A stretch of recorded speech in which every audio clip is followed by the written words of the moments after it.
thanks for being here today. In addition to all your tasks as Secretary of Interior, you're also the leader, the chairman of the National Energy Dominance Council. So I want to talk to you about that work and how that's progressing as well. So if you would, I mean, as you know, I am all in on energy dominance for this country. Our state's a huge part of it, and we want to continue to be a huge part of it. And that involves both private land, but also public land, right? So it fits with your day job as Secretary of Interior. So talk to me, what steps is the department and are you taking to unleash more oil, gas, and coal production on federal lands, onshore and off, to help meet the growing demand and our reliance, not only for ourselves, for energy with AI and everything else that's going on, but also to partner with our allies to get them off energy from countries like Russia and other adversaries? Well, thank you, Senator Hoeven, and thank you for being such a champion for energy policy. You understand as well as anyone that that the right energy policy drives American prosperity and it drives peace abroad. So thank you for your support. The approach has been, again, a lot of this coming from President Trump's executive orders, unleashing Alaska's extraordinary potential, the energy emergency that he signed on day one appropriately because of the risk that we're facing with our electrical grid in this country and also what we're facing, the risk that we're facing with critical minerals. These are key things that our nation is up against for insecure supply chain. So across the board, we've been working to try to accelerate projects. We do that first by following the law. As you know, the Biden administration failed to hold lease sales onshore, offshore.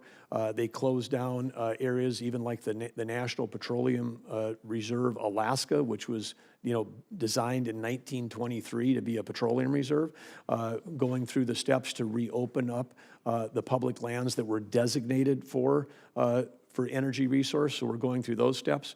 As you've heard from some of your fellow senators here, whether it's coal mines in Wyoming or Montana or Alabama, metallurgical coal, we're back in the business. We have to get back in the mining business. We've killed mining. Not we, but the prior administrations basically killed mining in this country. And if we're not mining, we're not in the critical minerals business. If we're not in the critical minerals business, we can't build a fighter jet, we can't build a car, we can't build a cell phone, all of those things that we need to be. So it's across the board, oil, gas, rolling back the Biden export ban. We're seeing record amounts of capital investment coming to this country around AI because they know that this is a country now that's committed to building the power to power the future economy. Well, I'm not surprised, but you went right to my next question before I even asked it, and that's critical minerals. You'd be glad to know in your home state we're just christening a plant that's going to convert or that's going to process nickel for advanced battery manufacture in the United States so we don't have to get it from China. And, of course, that's a legacy of some of the great work that you did as governor. But you went right to my next question, which was on critical minerals, which is a key part of it, too. Also, I would add that under the very strong leadership of Chairman Lee, we're going to provide some more tools for you, both in terms of lower taxes and less regulation that's going to help, continue this, all-in effort for energy dominance. The other thing, and again, as people get to know you, they're going to know that you have a love for the national parks. I mean, I know it. I've known you for over 30 years. You love the national parks.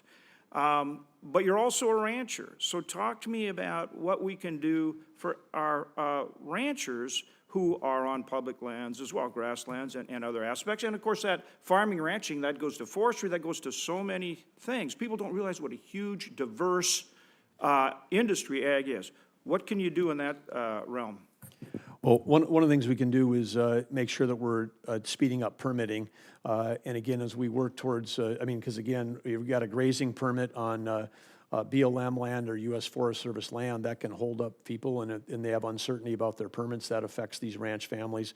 So we're putting up redoing the whole permitting process, putting up a permitting transparency dashboard, holding the BLM offices at the state and local level accountable for how fast they get permits, helping them with the IT systems to address backlog.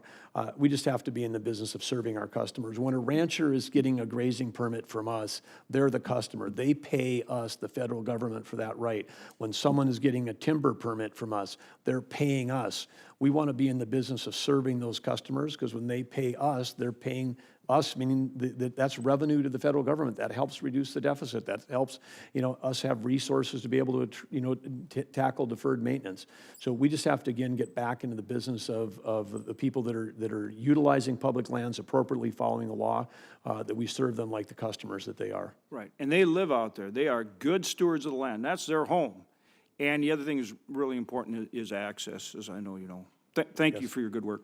Yeah, and we have opened up, we've taken steps to open up hundreds of thousands of more acres to hunting and fishing. There's red tape there, so we're increasing access as we go through this. Glad you brought that up. We both love hunting and fishing, so thank you.